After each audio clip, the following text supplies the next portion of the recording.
Olá pessoal, tudo bem? Então nós estamos aqui novamente para o nosso estudo do livro No Mundo Maior.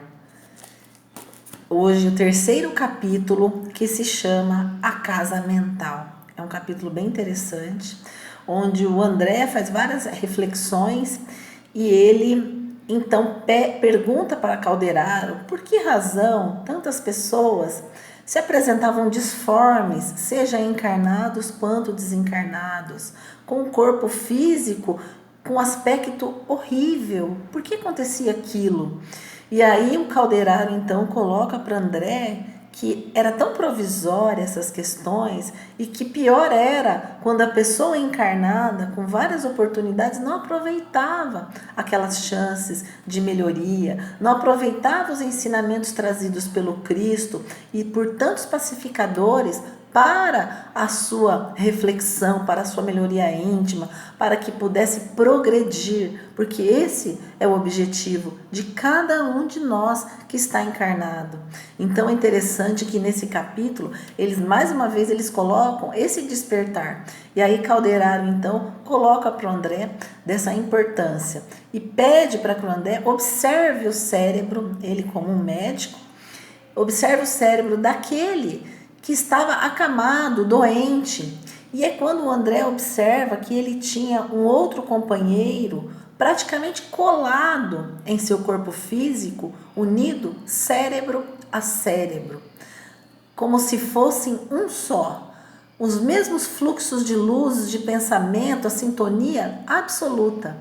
Então ele percebe qual era, como eles conseguiam um verdadeiro processo de simbiose.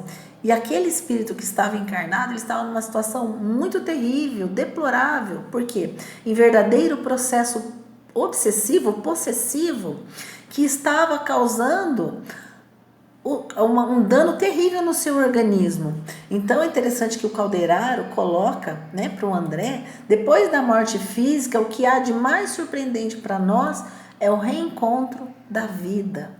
Aqui aprendemos que o organismo perispirítico, que nos condiciona a matéria mais leve, mais plástica, após o sepulcro, é fruto igualmente do processo evolutivo. Então a importância de nós evoluirmos. E aí ele faz várias colocações do nosso progresso. Como é feito esse progresso? Que o progresso do espírito começa com as plantas, começa com a mãe, com o tigre que alimenta o seu serzinho, com os símios. Então todos esses alcances de amorosidade, de maternidade, são esferas que o espírito deve alcançar para o seu progresso. Então, ele coloca bem interessante, somos criação do autor divino e devemos aperfeiçoar-nos integralmente. Então, ele coloca muita importância dessa responsabilidade perante a vida. O que é uma pandemia, o que é uma doença, uma doença que a princípio nos pareça, uma demência. Quantas crianças que têm síndrome de Down, outros que têm autismo. Então, isso seria a cura do perispírito, a cura do espírito. Esse seria o salto quantitativo que o espírito necessita para ele melhorar. Então, esses dois espíritos que estão juntos, cérebro a cérebro, unidos em sintonia, em pensamento, todos os influxos cerebrais dos dois estão em conjunto. Então, o André fica impressionado porque ele percebe o quanto aquela união cérebro a cérebro estaria prejudicando aquela pessoa encarnada. Mas ele também não conseguia desconectar daqueles eflúvios que o espírito impingia. Provavelmente eflúvios de tendências viciosas, tendências materialistas. E é interessante que o Calderaro fala para o André, no sistema nervoso temos o cérebro inicial, repositório dos movimentos instintivos e sede das atividades subconscientes. Figuremo-lo como sendo o porão da nossa individualidade. Então, O nosso cérebro é o porão. O que é a nossa individualidade? É a nossa personalidade, é os nossos gostos, os nossos desejos, o que a gente quer, o que a gente deseja mais na nossa existência, né? Quais são as nossas tendências, os seus gostos, o que te faz bem, o que te faz feliz, o que você precisa de algo externo para te fazer feliz. Então tudo isso fazem o apanhado da nossa individualidade, e ela está no nosso cérebro. Ele é o porão da nossa individualidade. Então, às vezes, nós temos desejos que a gente quer esconder de nós mesmos, mas lá dentro da nossa individualidade, no nosso porão, lá estão escondidos. Quantas patologias nós estamos presenciando no planeta Terra, depressão, síndrome do pânico. Então, muitas vezes, aquele porão aflora de cada uma dessas pessoas, e é onde surgem as doenças, afetando o corpo físico. E é interessante que ele coloca, né, que o nosso cérebro tem 3 patamares, como se fosse um castelo de 3 andares. No primeiro andar está a residência dos nossos impulsos automáticos, simbolizando o sumário vivo dos serviços realizados. No segundo patamar, o domicílio das conquistas atuais, onde se ergue e se consolidam as qualidades nobres que estamos edificando.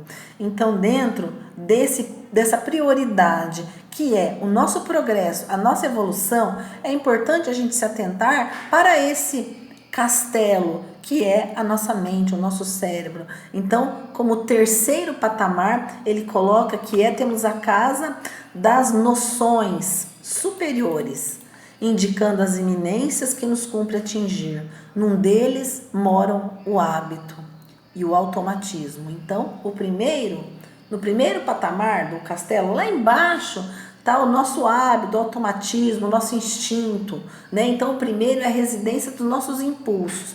Aí, um pouquinho acima, no segundo andar, nós temos o domicílio das conquistas atuais, né? As qualidades nobres. Então, ele coloca que no segundo é o esforço e a vontade. Então, quando a gente fala lá no começo, trabalhadores de boa vontade. Então, esse esforço no nosso progresso, na nossa melhoria, ele está no segundo andar desse castelo. E no terceiro andar, né, que é a casa das noções superiores. Então, ele coloca que no último moram o ideal e a meta superior ao ser alcançada. Então, lá no topo, lá no terceiro andar, está o nosso self, como dizia, né, a Joana de Ângeles, o nosso aquela conexão com Deus, aquilo algo mais elevado. Então, eu acho que essa é a lição fantástica desse livro, né, que fala da mente, dos membros da mente. Ele fala, né, daqueles médicos que descobriram doenças físicas, né, às vezes procurando um outro tipo de patologia. Mas o importante é que ele deixa para nós que eles vão estudar a mente sob a ótica do espírito e não as doenças físicas. Então, nós teremos vários capítulos que vão falar de doenças mentais, né, dessa simbiose, dessas interferências dos encarnados e desencarnados. Então, como acontece isso e como que a pessoa se deixa levar nesses processos obsessivos, afetando o próprio corpo físico, né, pela doença, através dessas sintonias, desses pensamentos, porque a nossa mente é a nossa casa mental, é a nossa conexão. Então, a importância da gente controlar os nossos pensamentos através de leituras edificantes, através de trabalho no bem, porque nós vivemos no mundo de provas e expiações, então a gente tem que ter esse autocontrole para evitar o que esse livro vai trazer para nós em cada um dos capítulos. Então ele coloca que o nosso cérebro tem 3 andares: o primeiro, o subconsciente; o segundo, o consciente; e o terceiro, o superconsciente. Então, ele coloca que o cérebro de um desencarnado seria também suscetível de adoecer, mas não vai ser tratado nesse capítulo. Então, nós vamos parando por aqui.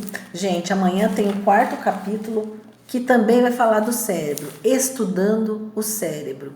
Então, nós vamos falar mais um pouquinho sobre isso, sobre a ótica do espírito, sobre a ótica da imortalidade. Espero que vocês tenham gostado e não esqueçam de ler os capítulos, porque a leitura traz todo o conteúdo. Um grande beijo!